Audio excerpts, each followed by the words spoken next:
Hello, Undisputed Boxing. We're back to talk boxing news, and we're going to do a prediction on next week's action between Canelo and Avni Yildirim, mandatory WBC super middleweight defense. Some would argue whether he deserves it or not, but nevertheless, it's happening.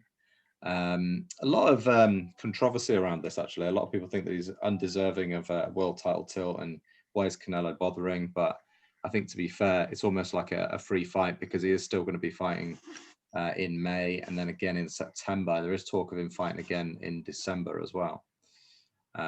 So yeah, if you're new to the channel, please like and subscribe. Leave a comment. We'll try and respond to any comments or any questions, anything you want us to talk about. Rick, we'll do the prediction first, and then we'll come on to some boxing news. We need to get you off the mark for 2021. How do you see this? How do you see this fight going? Canelo. By stoppage, probably early middle rounds, 4 to 6, I think. What's interesting for me is, just shows the quality of Canelo, is he has a 12-round fight with Smith, and about a month and a half later, about 2.5 months later, he's back in the ring again. Yeah. You know what I mean? Like, no damage, no problem. Just dealt with someone who's a lot bigger than him, you know, and just, you know, crack on to another. You know what I mean? That's just hit so close in, you know, the last fight.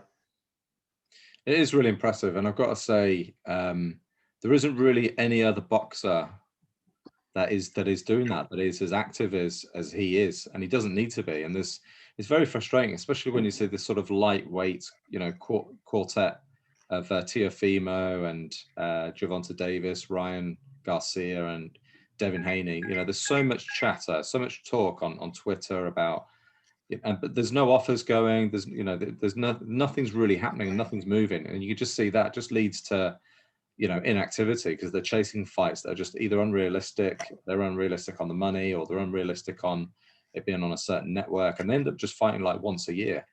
But they're getting paid good money as well, and sometimes, you know, they're happy with that. But I do think for, you know, for their career, it's not good. You know, they need to be active, they need to be fighting. And it feels like Canelo is just, maybe, I don't know, maybe he's chasing records. I mean, how many fights does he have now? I think he's on 54 with 54 wins, 1 defeat, 1 draw. So yeah, it's pretty special. Was that really early on in his career? Draw. Yeah, I think it was pretty early on in his career. I can't remember. You'd be shouting about that now if you were the other guy, wouldn't you?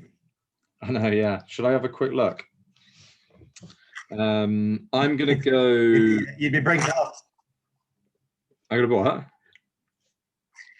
You'd be bringing that up a lot. You know what I mean? Because it's almost like currency. It makes your CV look better all of a sudden. Yeah, well, it would have been when he was coming up through. I mean, he started his professional career at like 15 years old. So, as they often do in Mexico. Oh, what am I talking about? It's Gennady Golovkin. That was a draw. Yeah. I thought he'd got another draw. I thought he'd got a draw very early on in his career. Oh no, he did. Yeah, so he's got 2 draws. I was right. Yeah. George. Well, you weren't. You said 1 draw. George Juarez. Yeah, George Juarez. And it was like his 5th fight. He had a draw. And then obviously he drew with Golovkin, which was the first fight. I mean, a lot of people believe that Golovkin won that, and I'd agree as well. I think George guy, has he got on to do anything? Let's have a quick look. Well, I think this would have been when he was fighting at either junior welterweight or welterweight. No, journeyman. 8 wins, 27 losses, 16 knockouts. So yeah, very much cannon fodder for you know, fighters coming up in Mexico. Looks like he might have retired, but anyway, George Juarez is the name. Yeah, I'm gonna go knockout. I'm gonna go early. Actually, I'm gonna go 1-3. Should make it, yeah, make it interesting. Let's try and get it within the 3 rounds. So you're going 4-6. I'm going 1-3. Yeah, yeah. Just win is good enough for me for my record this year. I'll be happy with that. Are we doing any other predictions? Before we get... No, we've got some news, but before, I know we've got a few news items to cover, but just before we do, when's your any more news from your middleweight man? When's his next fight? Edgar Berlanga. Yeah. No, I follow him on Twitter. I follow him on Twitter. There's nothing confirmed yet. Again, just a lot of chatter, a lot of talk. Nothing's been confirmed yet, but I'll let you know. He was quite active.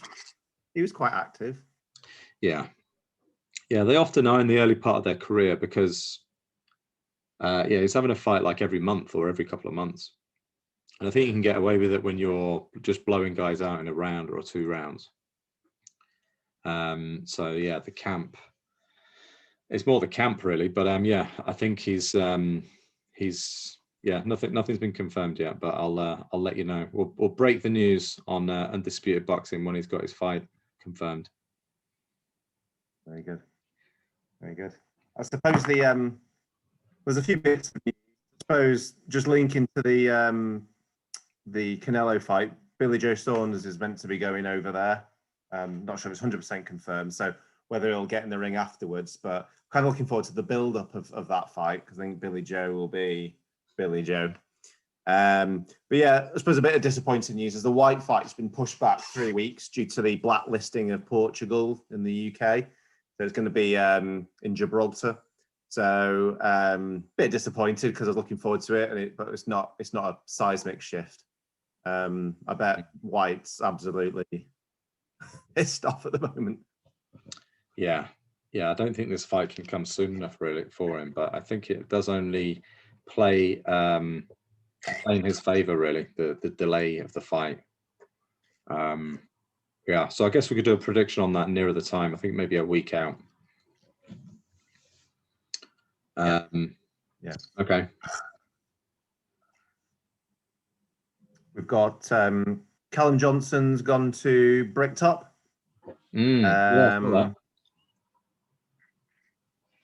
So I'm hearing, Joe Gallagher saying, we want a world title fight. And I think I was saying to you earlier in the day that I think what they're trying to do is, the Buatsi fight, is there, but I think they want to go for a world title fight because